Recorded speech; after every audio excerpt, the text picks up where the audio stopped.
اب وہ لوگ رکاوٹ کیسے بنے کہ جو 75 سال سے 76 سال سے مسلسل اس ایریے میں غاصبانہ قبضہ کیے جا رہے ہیں،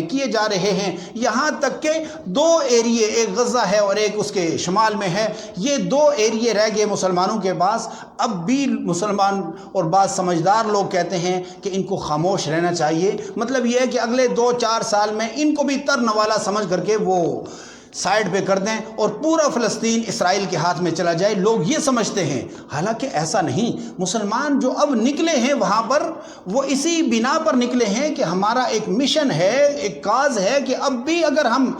پسپائی اختیار کریں گے تو نتیجہ یہ ہوگا کہ وہ مسجد جس کو قبلہ اول کہا جاتا ہے، وہ مسجد جس میں حضور نبی کریم صلی اللہ علیہ وسلم نے نماز پڑھائی، اور نہ صرف عام لوگوں کو نماز پڑھائی، تمام انبیاء کی امامت فرمائی، اور تمام انبیاء کی امامت جس میں حضور نے فرمائی ہو تو وہ تو مسلمانوں کا ورثہ ہے، وہ مسلمانوں کو حضور نبی کریم صلی اللہ علیہ وسلم کی وراثت میں ملا ہوا ہے۔ پھر سیدنا فاروق اعظم رضی اللہ تعالیٰ عنہ نے مسلمانوں کو چھین کر دیا، صلاح الدین ایوبی نے چھین کر دیا۔ اب دوبارہ اگر مسلمانوں سے وہ جا رہی ہے تو ہمیں بھی غور و فکر کرنا چاہیے، کہیں ایسا نہ ہو کہ ایک ایک 2 کر کے یہ مقدس مقامات نکلتے چلے جائیں، ہم کہیں یہ قبلہ اول ہی تو ہے، نعوذ باللہ ہم کہیں تو یہ تو حرمین شریفین ہی ہے، تو بہت دور کی بات ہے، ابھی ایمان سینے میں ہے۔ ایسا نہیں ہوگا۔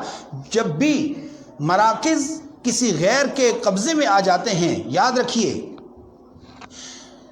مکہ مکرمہ کو حضور نبی کریم صلی اللہ علیہ وسلم نے دین اسلام کے لیے جو مرکز قرار دیا، اس کے ساتھ ہی اعلان کر دیا کہ اس مرکز کے دائیں بائیں یہود و نصارہ کو نکال دیا جائے۔ کیوں؟ وجہ یہ ہے کہ یہ مرکز اور یہ صدر ہے، سینہ ہے، یہ دل ہے، پوری دنیا میں دین اسلام کی شعائیں یہاں سے پھوٹتی ہیں۔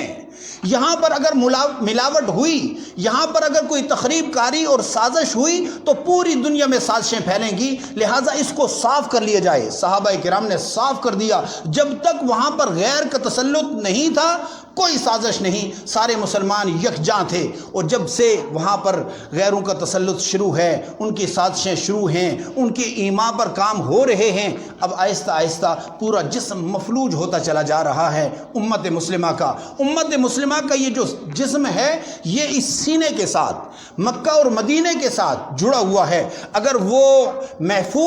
محفوظ ہاتھوں میں ہے، ان کے محافظین محفوظ ہیں اور مضبوط ہیں، تو یاد رکھیے کہ پورے جسم میں سپلائی دین اسلام کی ہو سکتی ہے، یہ روح پورے جسم میں جا سکتی ہے۔ وگرنہ آہستہ آہستہ کر کے، جیسے قبلہ اول کے بارے میں اگر مسلمان تردد کا شکار ہو گئے تو یقین مانیے اگلی جو 2 مقدس مقامات ہیں وہ بھی محفوظ نہیں رہیں گے۔ اس لیے کوشش کریں کہ آپ اپنے اندر یہ بات ذہن میں ڈالیں کہ اللہ تبارک و تعالیٰ جب کسی چیز کے بارے میں فیصلہ فرماتے ہیں، جیسے قرآن کریم میں فرمایا یا ایھا الذین آمنوا هل ادلکم علی تجارۃ تنجیکم من عذاب علیم، ہم تمہیں ایک تجارت نہ بتا دیں جو تمہیں عذاب علیم سے بچا دے۔ عذاب علیم